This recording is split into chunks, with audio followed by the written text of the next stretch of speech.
आदाब, मैं हूं आपके साथ निखत अली। बहुत गिरती हुई मस्जिदें देख ली और जुल्म सह लिया, अब फैसला होगा। जी हाँ, अब इसी आक्रोश के साथ मुस्लिम जमातों और रहनुमाओं ने एक बहुत बड़ा फैसला किया है, जिसमें मौलाना अरशद मदनी साहब भी शामिल है। और यकीन जाने, इस फैसले का अगर अमल हो गया तो इसका असर पूरे देश की सियासत को हिला डालेगा।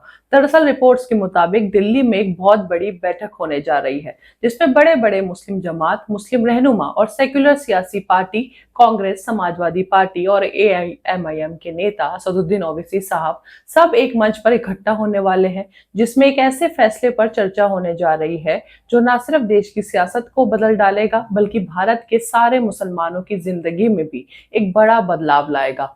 पहला, असहयोग आंदोलन शुरू करने का प्रस्ताव रखा जाएगा और दूसरा, चुनावों का बहिष्कार यानी इलेक्शन को बॉयकॉट करने की बात की जाएगी, जिसमें भारत का मुसलमान किसी भी पार्टी को ना तो वोट देगा और ना ही किसी चुनाव में हिस्सा लेगा। लेकिन सवाल यही है कि आखिर ऐसा करने की नौबत क्यों आ गई? सेक्युलर पार्टी जैसे कांग्रेस, समाजवादी पार्टी, एआईएम के नेता इस बैठक में क्या बात करने वाले हैं और क्या चर्चा होगी? इस बैठक में मजीद और कौन कौन शामिल होगा? और अगर चुनाव बहिष्कार जैसा फैसला हो जाता है तो उसका क्या क्या असर हो सकता है? आज इस रिपोर्ट के जरिए हम इस जरूरी खबर को आप तक पहुंचा रहे हैं, ताकि आप भी इस बड़े कौमी मुहिम के बारे में जान सके। दरअसल 24 जुलाई शुक्रवार को दिल्ली के संविधान क्लब में ये बैठक होने जा रही है, और खास तौर पर इस बैठक को मॉनसून सत्र से पहले रखा गया है, ताकि मुस्लिम जमातों की कौमी मांग को संसद में आवाज मिल सके। और इस बैठक में कौन कौन आ रहा है, पहले इस बारे में जान लेते हैं। जो सियासी नुमा लोग इस बैठक में हिस्सा लेंगे वो है कांग्रेस के वरिष्ठ नेता सलमान खुर्शीद, वहीं एआईएमआईएम से असदुद्दीन ओवैसी साहब है, वहीं समाजवादी पार्टी से सांसद मोहिबुल्लाह नदवी और दूसरी अलग अलग सियासी दलों के भी मुस्लिम सांसद इस बैठक में शामिल होंगे। वहीं मुस्लिम जमातों में जो सबसे अहम और बड़े लोग इस बैठक में मौजूद होंगे, उनमें सबसे बड़ा नाम मौलाना अरशद मदनी साहब का है। इसके अलावा मौलाना महमूद मदनी है, जमात इस्लामी हिंद है, जमात अहले हदीस है और all India Muslim personal law board भी इस बैठक में शामिल होगा। इन नामों से आप अंदाजा लगाइए कि ये बैठक कितनी बड़ी और अहम होने वाली है। और अब आपको बताते हैं कि आखिरकार इस बैठक को क्यों बुलाया गया है। इस बैठक में मुस्लिमों की पहचान, मस्जिदों पर बुलडोजर और उन पर हो रहे जुल्म को लेकर चर्चा होगी, जहां सेक्युलर सियासी पार्टी और मुस्लिम नेताओं से जवाब मांगा जाएगा कि आखिरकार उनकी पार्टी मुस्लिम का वोट लेकर आज तक खुलकर मुस्लिमों के लिए खड़ी क्यों नहीं दिखाई दी। ये सेक्युलर पार्टी जो हर चुनाव में मुस्लिमों का वोट लेती है, तब कहां होती है जब कोर्ट से रातों रात नोटिस लेकर सैकड़ों साल पुरानी मस्जिदों, ईदगाहों और दरगाहों को एक पल में बुलडोज कर दिया जाता है।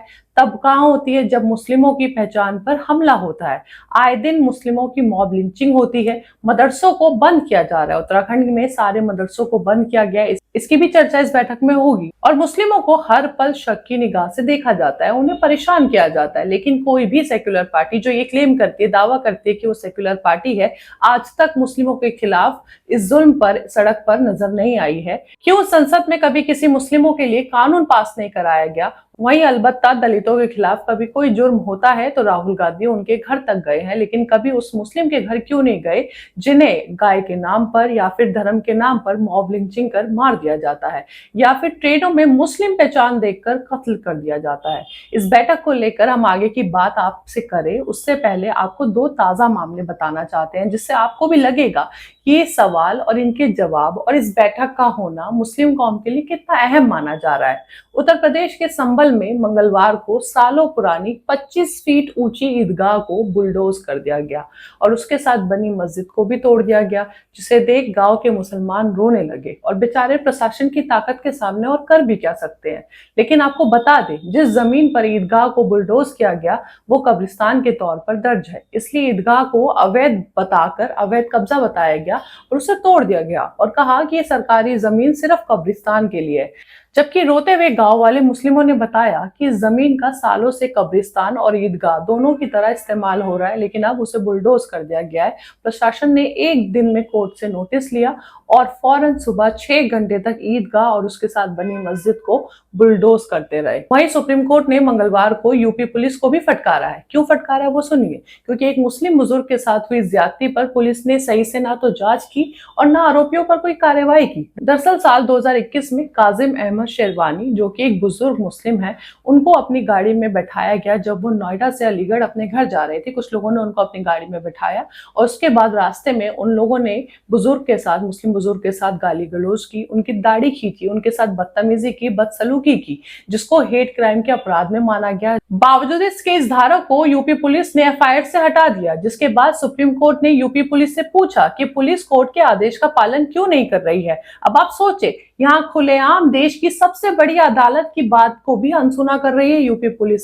मुस्लिमों को कैसे इंसाफ मिलेगा? और एक मुस्लिम बुजुर्ग 5 साल से इंसाफ के लिए तरस रहा है और आप देखिए क्या नतीजा है यहाँ पर। और ये तो ताजा मामले है, वरना मुस्लिमों के साथ हो रही ज्यादती की खबरें आप और हम हर रोज सुबह शाम दिन रात सुनते हुए आते हैं। लेकिन अब मुस्लिम जमातों ने कह दिया है कि अब बस है और अब हम गांधी जी के कदमों पर चलेंगे, जहां हम असहयोग आंदोलन करेंगे, जिसमें हम कोई हिंसा नहीं करेंगे और ना ही किसी चुनाव में हिस्सा लेंगे और ना ही किसी सियासी पार्टी को वोट देंगे जो अपने आप को सेक्युलर कहती है। क्योंकि वोट्स लेने के बाद आज तक किसी सेक्युलर सियासी पार्टी ने मुस्लिमों को लेकर कोई सख्त आवाज नहीं उठाई है, सड़कों पर कभी कोई एहतजाज नहीं किया है। मुसलमानों के पास भी अब इसके अलावा और कोई रास्ता नहीं बचा है, क्योंकि अगर मुसलमान अपने हक के लिए सड़कों पर एहतजाज करता है तो उसे सालों तक जेलों में बंद कर दिया जाता है। इसलिए जमातों के मुताबिक अब यह फैसला करना जरूरी हो गया है कि या तो सेक्युलर सियासी पार्टी ये वादा करे कि मुस्लिमों के खिलाफ होने वाले जुर्म पर खुलकर आवाज उठाई जाएगी, मस्जिदों और दरगाहों में चल रहे बुलडोजर को लेकर संसद में आवाज उठाई जाएगी, मुस्लिमों के हक और इंसाफ के लिए कानून तक पास कराने की कोशिश की जाएगी। ऐसा वादा सेक्युलर पार्टी को, मुस्लिम जमातों को करना पड़ेगा इस बैठक में, तब जाके कोई नतीजा आएगा। रिपोर्ट्स में दावा है कि इन्हीं सब मामलों को लेकर मुस्लिम जमात सारी सियासी पार्टियों और मुस्लिम रहनुमाओं से बैठक में चर्चा करने वाली है, जिसमें मौलाना अरशद मदनी साहब भी शामिल होने वाले हैं। इसकी चर्चा भी हो रही है, जिसके बाद तय होगा कि असहयोग आंदोलन और चुनाव में बहिष्कार का फैसला लिया जाएगा या नहीं। आपको बता दें, ये कोई आधिकारिक घोषणा नहीं है। अभी 24 जुलाई की दिल्ली में बैठक होने के बाद ही तस्वीरें साफ होगी कि आखिर क्या फैसला मुस्लिम जमातों और सेक्युलर पार्टी ने मिलकर किया है।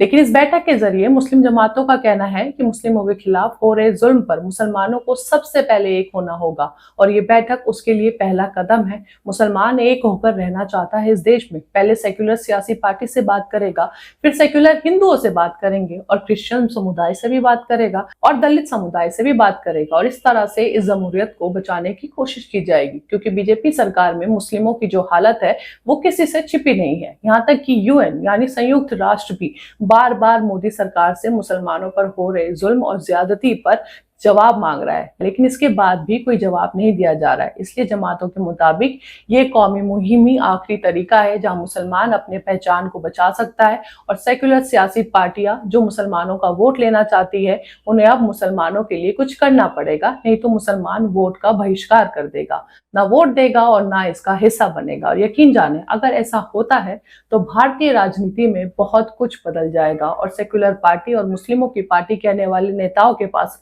वोट के लिए गिने चुने लोग ही रह जाएंगे। इसके बाद मुसलमान कहाँ खड़ा होगा और बड़े इस्लामी जमात इस आंदोलन को कहाँ तक ले जाएंगे, ये भी देखने वाली बात होगी। बहरहाल फैसला 24 जुलाई को होगा और इसका अपडेट भी हम आपको जरूर देंगे। फिलहाल इस खबर को लेकर आप क्या सोचते हैं, अपनी राय हमें कमेंट बॉक्स में बताइए।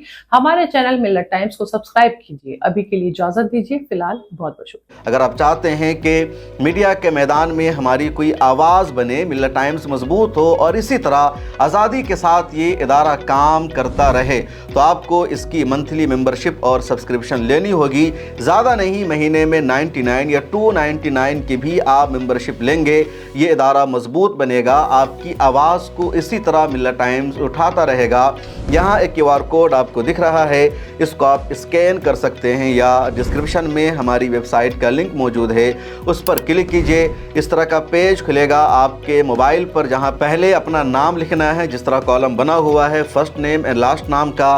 उसके बाद फ़ोन नंबर आपको लिखना है, उसके नीचे ईमेल ID आपको अपनी डालनी है, उसके नीचे I डिक्लेयर लिखा हुआ है जहां आपको टिक कर देना है। नीचे आ जाएंगे, पे नाउ का बटन मौजूद है, जैसे ही आप क्लिक करेंगे UPI एप्लीकेशन खुल जाएगा, खा गूगल पे हो, फ़ोन पे हो, पेटीएम हो या कुछ और हो, और वहां से आगे जो पेमेंट का प्रोसेस है उसको कंप्लीट करना है। इस तरह आप मिल्लत टाइम्स के मेंबर और सब्सक्राइबर बन जाएंगे।